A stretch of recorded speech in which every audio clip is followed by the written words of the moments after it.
Pronto. Então tá.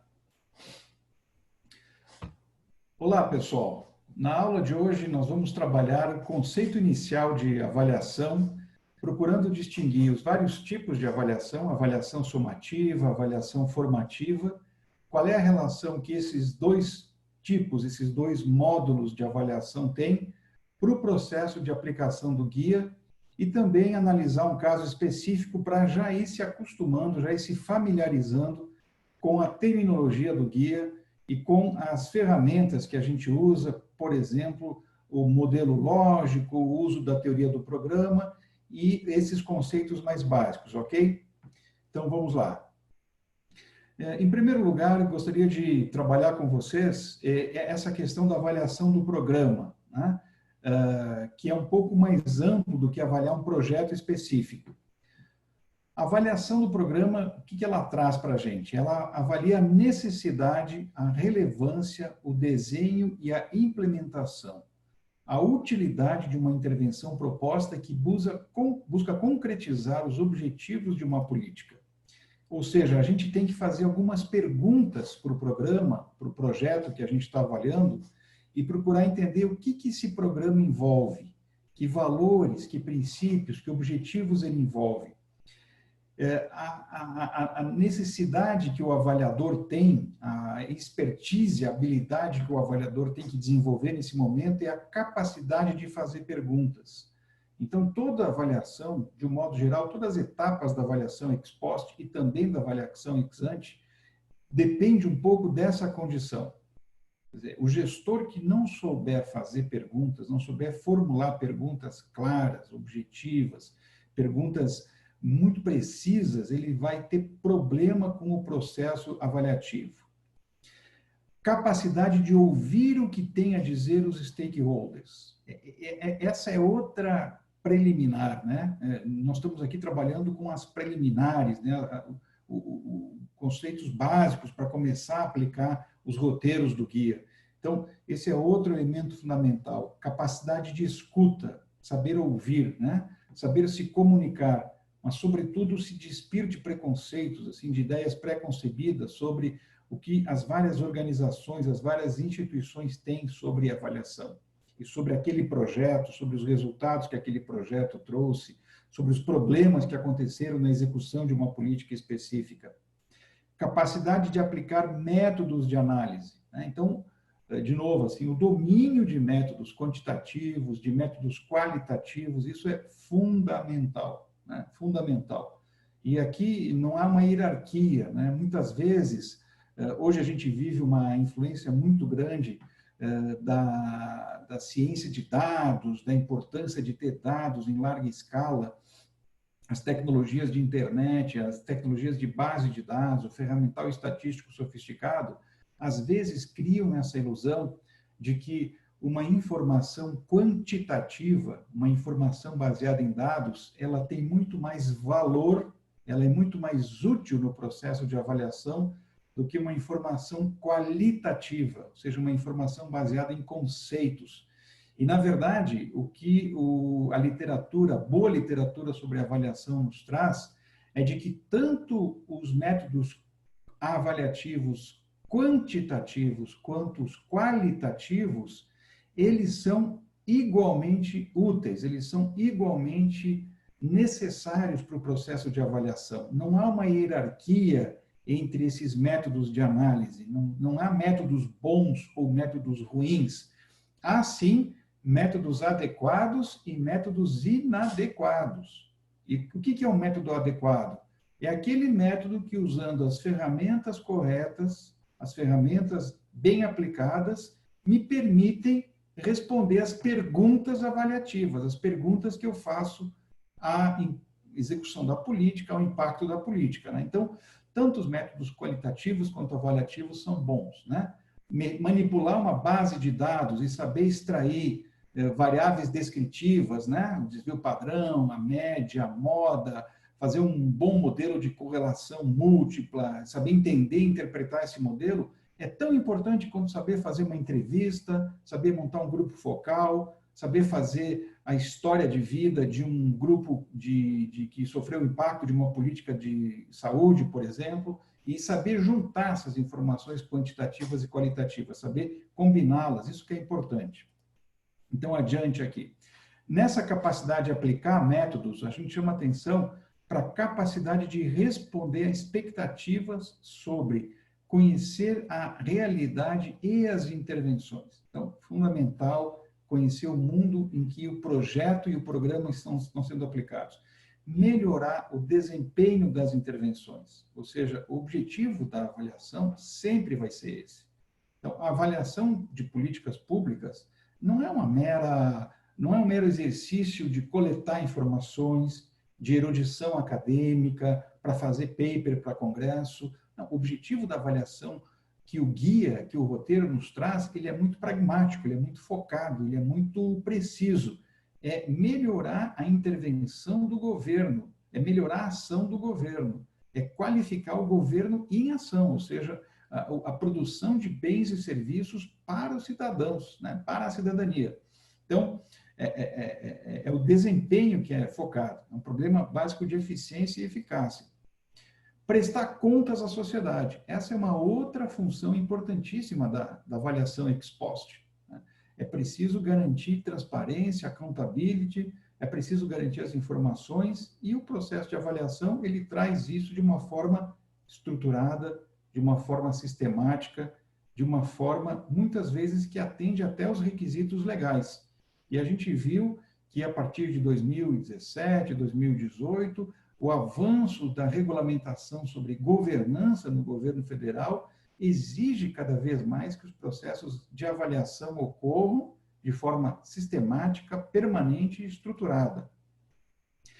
Então, nós temos sempre que lembrar que o processo de avaliação ele está dentro de uma estrutura de planejamento estratégico de governo, de planejamento que vai lá desde a diretriz mais significativa do governo, dessa diretriz que está colocada aqui no topo, né? Está colocada no topo da política que estabelece lá no programa eleitoral, que vai se desdobrar nos planos de governo, né? No caso do PPA, por exemplo, e que vai atingir, então, os vários programas e os projetos lá na base do governo. A avaliação ela pode acontecer em qualquer nível, pode acontecer no nível do projeto, no nível do programa e no nível do plano. É claro que cada vez que a gente sobe um degrau no processo avaliativo, ela se torna mais complexa e mais abrangente. Avaliar um projeto exige um grau de complexidade, avaliar um programa exige um grau maior de complexidade, avaliar um plano inteiro exige um grau ainda maior e avaliar uma política, com certeza, é um desafio muito grande, porque o número de variáveis, de atores, o contexto, o escopo, a abrangência, a extensão, né, da política muda, né, inclusive do ponto de vista territorial, geográfico, ok? Então, esses elementos são importantes, né? A avaliação sempre está num contexto maior. Bom, nós temos no nosso trabalho, no nossa estruturação do curso, vários tipos de avaliação. Né? Na literatura, há várias formas de classificar a avaliação. Então, por exemplo, a gente pode classificar a avaliação pelo momento, pelo timing, pela hora em que a gente realiza a avaliação.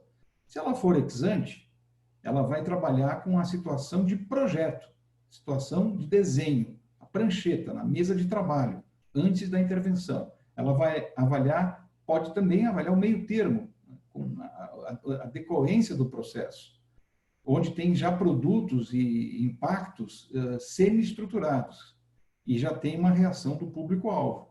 E também pode ser uma avaliação ex post, que é o caso do nosso curso, onde ela vai trabalhar com impactos já produzidos, já ocorridos. Ela pode ser dividida também, os tipos de avaliação, pela sua função. Nesse caso, podemos ter avaliação de conformidade, avaliações somativas, avaliações formativas, podemos ter avaliação segundo a procedência, ou seja, a origem dos avaliadores, avaliações externas, avaliações internas e avaliações mistas. De novo, a nossa tendência sempre de julgar, né? Saber o que é bom, o que é ruim. E aqui a gente trabalha sempre com o conceito de que não existe julgamento moral, existe sempre adequação ao melhor contexto. Então, o que é o ideal? O ideal é sempre combinar as metodologias, né? Fazer triangulações, fazer harmonizações de métodos para atingir as necessidades específicas de cada caso. Então, por exemplo, as boas avaliações combinam sempre uma avaliação com convidados, com especialistas externos, com especialistas internos. Então, sempre do ponto de vista da procedência, o ideal é uma avaliação mista. Por quê?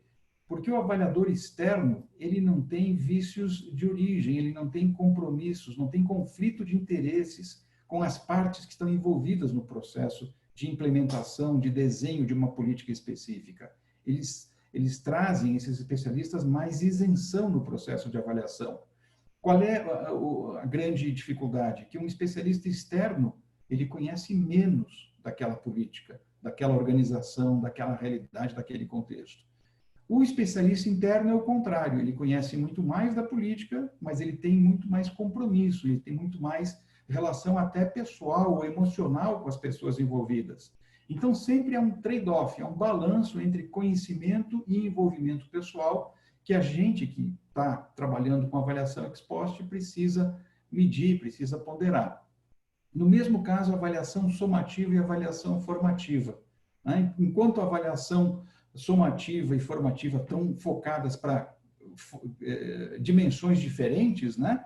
Uma delas está preocupada com a relação de causa e efeito, com a construção do programa, e a outra está preocupada com o impacto, com os resultados que aquilo produziu, e não tanto com como ele foi construído. Mas as duas dimensões são importantes, né? A gente vai ver mais adiante o que quer dizer cada uma dessas avaliações. Então, vamos lá. Avaliação ex ante ex post é basicamente isso, né? Eu trouxe aqui uma gravura para a gente exemplificar visualmente, né? Ex ante é isso, né? É o projeto de uma escola bem construído, uma maquete bonita e tal. E muitas vezes, infelizmente, o que acontece é isso, né? Ex post é uma escola abandonada, uma escola que não foi concluída, e o avaliador ele tem que exatamente descobrir o que aconteceu na realidade social, econômica, na gestão do projeto, nos recursos, para que essa ideia boa, do ponto de vista de um bom projeto, fosse mal executada, mal realizada, né? Então, esse é o nosso dilema enquanto avaliadores, descobrir essas conexões, essas trajetórias, né? No ciclo de políticas públicas, a avaliação sempre aparece como uma série de perguntas, né?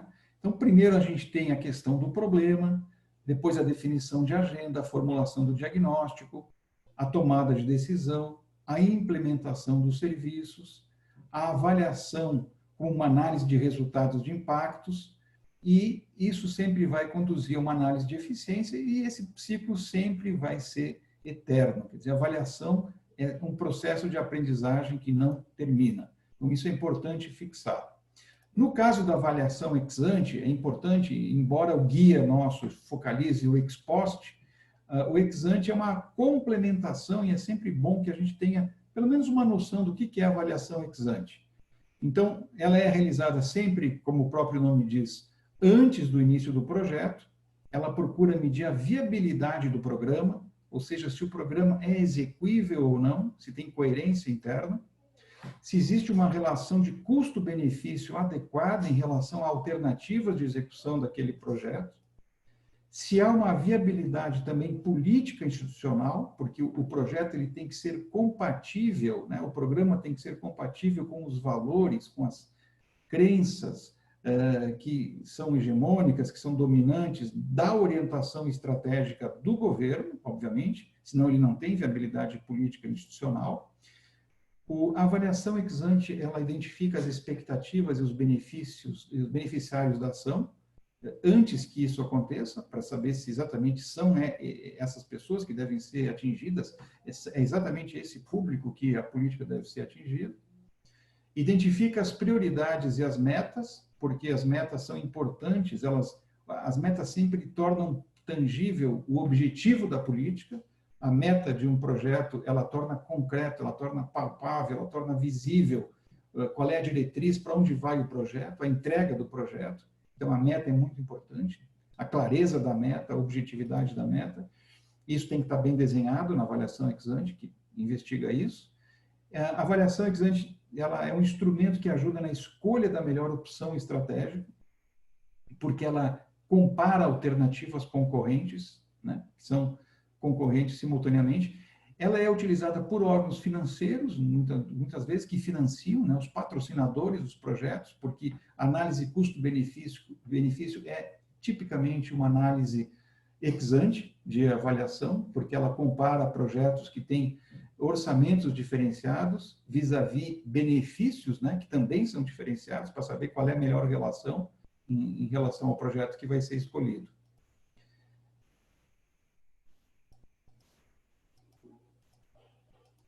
Bom, nós temos, então, um esquema que resume esse processo de avaliação ex-ante.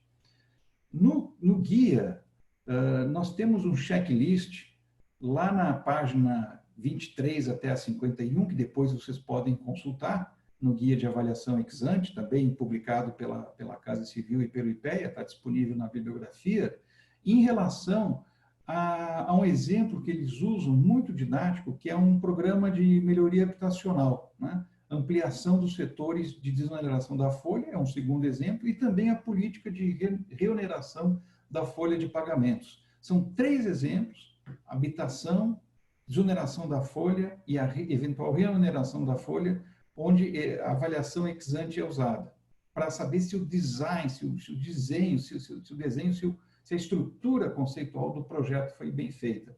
E os instrumentos que o guia sugere para utilizar nessa avaliação são exatamente o modelo lógico e a análise SWOT. A análise SWOT é uma análise comum, amplamente utilizada, se encontra na literatura, que procura identificar sempre as fraquezas e as oportunidades e as fortalezas e as virtudes da organização, então, na dimensão interna e na dimensão externa.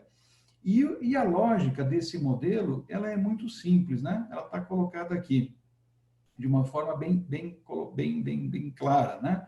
Nós temos, então, uma relação de eficácia que está colocada aqui, que é uma relação sempre entre o objetivo e o produto, uma relação de efetividade que está colocada sempre entre o objetivo e o resultado, e uma relação de eficiência, que não está escrito aqui, mas é sempre a relação entre os insumos e o produto.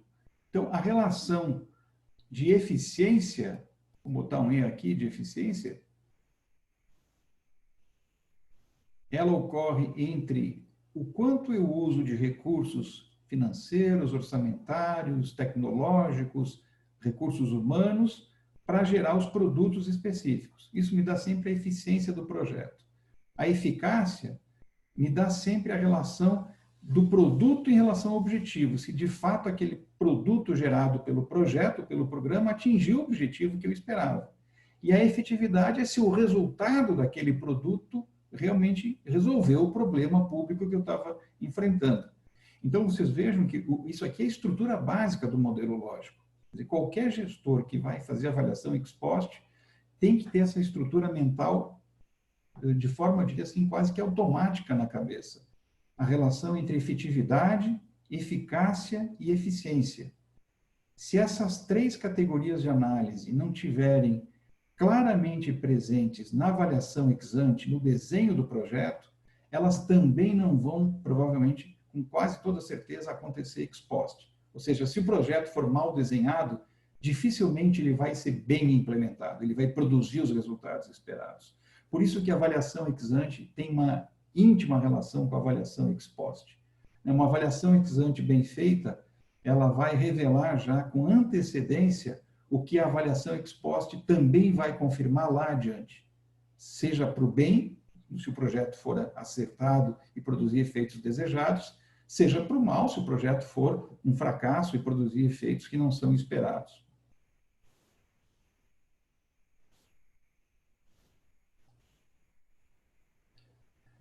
Em relação à avaliação somativa, o que é a avaliação somativa? Muitas vezes a gente lê isso nos papers, na literatura, e acaba se confundindo, né? A avaliação somativa, ela é focada nos resultados esperados e não esperados. Aqui a palavra interessante está grifada, inclusive em vermelho. Por quê? Porque muitas vezes nós estamos com uma expectativa de focar na busca de produtos e resultados de um projeto, aquilo que o desenho do projeto imaginava. Então, por exemplo, se o projeto é construção de habitações, de casas, obviamente que a gente vai identificar, ou tentar identificar o tipo de moradia que foi construído, a infraestrutura envolvida, mas uma série de consequências não intencionais dos projetos, obviamente que acontecem. E muitas vezes o olhar do pesquisador, do gestor, do avaliador, não está atento para essas consequências não intencionais. Então, a avaliação somativa sempre chama atenção para isso, né? Para as consequências não esperadas. São, então, às vezes, tão mais importantes do que as consequências esperadas. A avaliação sumativa, ela faz as seguintes perguntas: que tipos de serviços ou benefícios os beneficiários do programa estão recebendo? Em que medida o programa atinge os resultados esperados pelos formuladores? Em que medida os serviços ou benefícios realmente recebidos pelos beneficiários do programa estão de acordo, ou seja, tem uma relação lógica, daí que vem o modelo lógico, com as intenções originais dos formuladores. Os beneficiários estão satisfeitos com os resultados atingidos pelo programa? Quer dizer, do ponto de vista da percepção dos beneficiários, da satisfação do público-alvo. Os resultados atingidos são compatíveis com os resultados esperados? De novo, o tema das expectativas, né? Como e por que os programas implementados geram resultados não esperados? Então, tentar descobrir os impactos, né? A avaliação sumativa é muito voltada ao que acontece com o público beneficiário.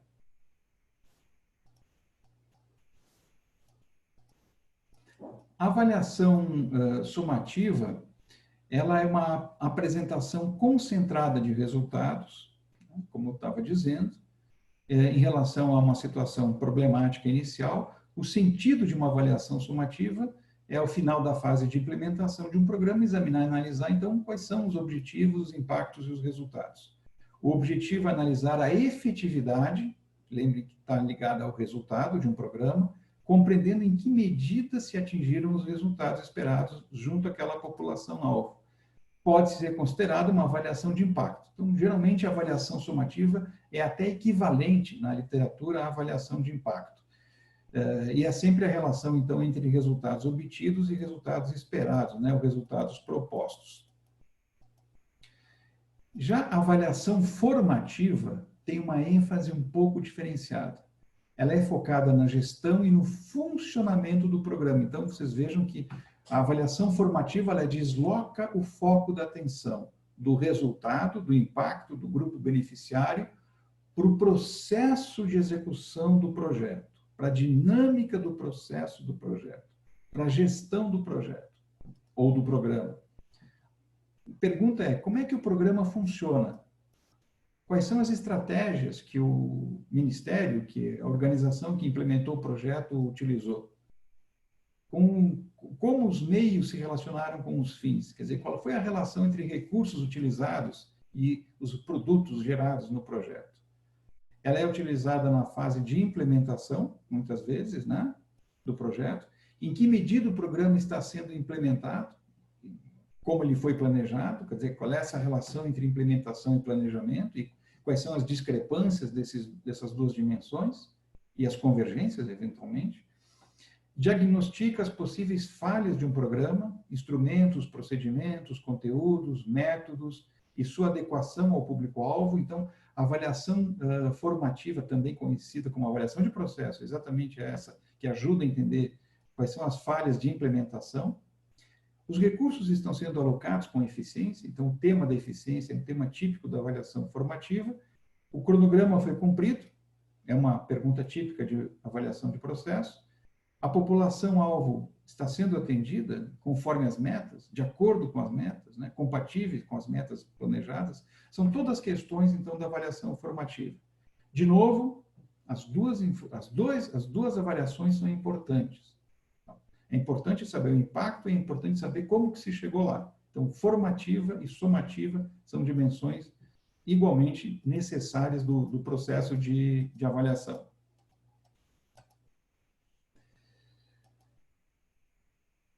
Nós temos aqui um pequeno quadro, depois vocês podem olhar com mais calma, comparando as duas formas de avaliação, quanto ao objetivo, uso, público, quem é que faz, quais são as principais características, qual é o foco, qual é o objetivo de coleta de dados, quais são as medidas, qual é a frequência, qual é o tamanho da amostra. Elas, como eu falei, são complementares, né? Aqui também uma comparação entre o ciclo da política, né, e o tipo de avaliação e as várias modalidades, avaliação ex ante, avaliação ex post, avaliação de processo, que é a avaliação formativa, né, avaliação de resultados, avaliação política, análise de políticas públicas, que é um pouco mais amplo do que a avaliação de políticas públicas propriamente dita, e formativa e somativa, e as várias classificações enquanto a formulação, implementação e avaliação de resultados. É importante analisar, e eu trouxe aqui as conclusões de uma grande pesquisadora, que vocês vão encontrar quem quiser aprofundar mais nesse assunto, que é a Carol Weiss. Ela vem lá dos anos 1970, pesquisando esse tema, e ela traz exatamente essa preocupação de que o processo de avaliação é sempre realizado no contexto político. O que ela diz? A avaliação é uma atividade racional, eu até vou usar aqui a nossa caneta de sublinhar para deixar claro isso, né? Que ocorre dentro de um contexto político, considerações políticas interferem em 3 formas principais. É o avaliador que deixa de reconhecer a sua presença. E o avaliador que deixa de reconhecer a sua presença está sujeito a uma série de choques e frustrações. Que choques são esses, né? Que dimensões são essas? Em primeiro lugar, o que a Carol Weiss vai dizer? Que os avaliadores, eles são criaturas políticas, né? São gestores também que pensam, que têm interesses, que têm valores, que têm ideologias, e eles não podem deixar esses valores e ideologias fora da sala, né? Eles trazem isso, conjunto, são pessoas integrais. O que eles não podem é deixar se contaminar por isso, né? Deixar que isso distorça ou provoque desvios no processo de avaliação. Mas é preciso que eles levem isso em consideração. Ou seja, isso tem que estar claro, tem que estar sendo debatido, avaliado, né? Tem que estar exposto no processo de avaliação. Outro conselho, né, que a Carol Weiss nos dá, porque a avaliação é realizada para alimentar um processo decisório. Fundamentalmente, a avaliação serve para quê? Para tomar decisões. E o que são decisões no mundo da política pública? São escolhas. E o que são as escolhas? São decisões, são julgamentos de valor sobre quem ganha e quem perde, quem tem benefícios e quem não tem benefícios. Isso são questões relacionadas a valores, a visões de mundo, né? A concepções de como se deve governar. Por isso que é importante esses valores virem à tona. A avaliação tem, ela, um olhar político. Por sua própria natureza, ela tece implicitamente afirmações políticas sobre temas como legitimidade, objetivos e estratégia de programas. Então, são questões que a gente vem frisando, porque, de fato, o processo de avaliação ele não é neutro, né? Do ponto de vista dos valores das pessoas. Ele tem uma série de valores que precisam ser afirmados, né? Então, aqui eu botei a frase da Carol Weiss, o livro dela, que é o Evaluation, é um clássico nessa área, ele já vem com muitas edições e sempre é uma grande referência.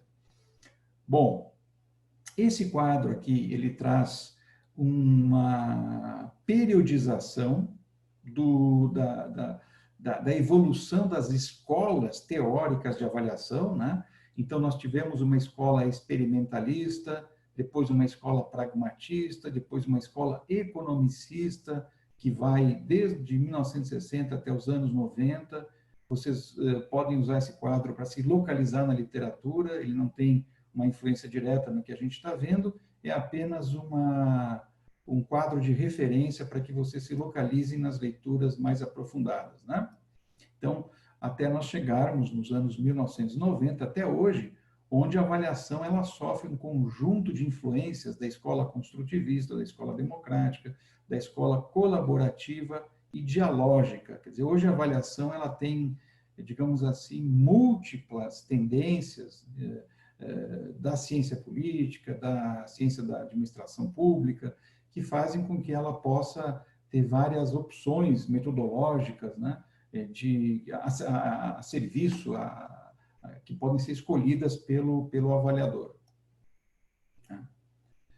De novo, o que eu reputo mais importante no nosso caso da avaliação ex post é que a avaliação é sempre um processo de negociação, onde o avaliador, os grupos envolvidos na avaliação, tanto aqueles que executam as políticas quanto os beneficiários das políticas, têm que estar em permanente diálogo para entender como é que os projetos são feitos, como eles funcionam, por que eles produzem os resultados que eles produzem, por que eles produzem resultados não desejados, para poder implementar um ciclo de melhoria contínua. E isso depende sempre de um processo de negociação, de cooperação e de superação de conflitos. Então, isso é muito fundamental.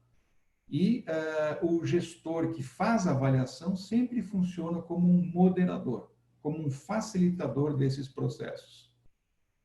Esse quadro geral, ele traz então esse exemplo, né, de várias questões que são colocadas na avaliação, desde o seu planejamento da avaliação, o processo de execução, a verificação de efetividade, a verificação de eficiência dos programas, as perguntas que estão envolvidas. É uma espécie de quadro resumo da aula de hoje. Está colocado aqui no final, vocês podem depois ver mais adiante.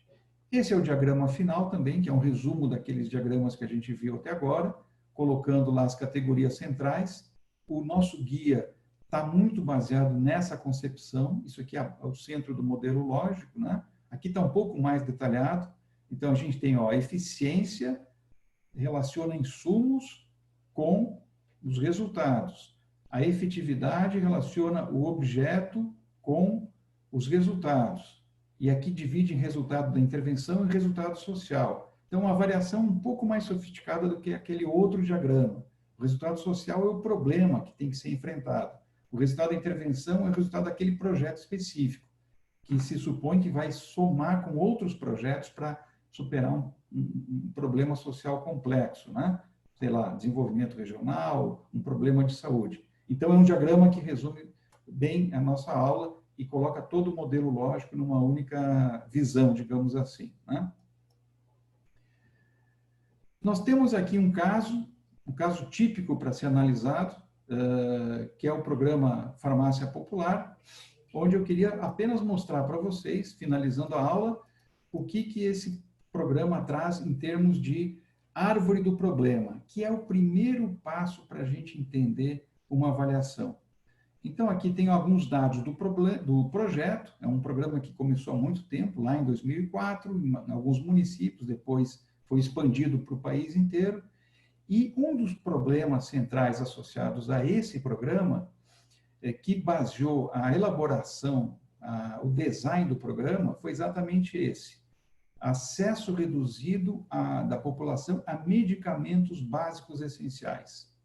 E os gestores que elaboraram o programa identificaram várias causas desse problema: baixa disponibilidade de medicamentos, alto custo de medicamentos, e essas causas também com as suas causas, né? O alto custo de medicamentos, por exemplo, estava associado à ineficiência das políticas quanto à produção e distribuição de medicamentos. E ao orçamento das famílias de baixa renda também insuficiente para a aquisição desses medicamentos. Enquanto a baixa disponibilidade se desdobrava em 3 causas diferentes: má distribuição no território dos medicamentos de baixo custo, problema de fragilidade das redes públicas de distribuição, e tem um problema de logística sério, e descontinuidade de oferta de medicamentos. E as consequências desse problema de acesso reduzido a medicamentos, que depois deu origem ao programa Farmácia Popular, foi, obviamente, o abandono de tratamento. Então, o médico emitia um receituário e as pessoas não conseguiam acompanhar o tratamento por não terem acesso a medicamentos, aumento das internações hospitalares em função disso e aumento do índice de mortalidade. Por que é importante desenhar a árvore do problema como o primeiro passo para produzir política e também para fazer avaliação ex post? Porque a gente entende a lógica da intervenção, para saber quais foram as causas identificadas e em que medida o programa conseguiu resolver essa ou aquela causa. Então, com essa árvore do problema, a gente termina hoje a aula sobre as condições básicas iniciais para começarmos a fazer a avaliação ex post.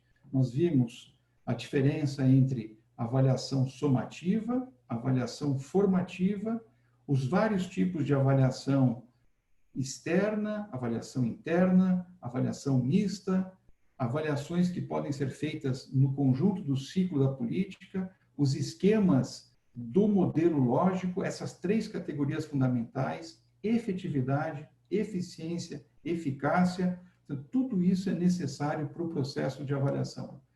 Leiam os materiais, aprofundem as leituras.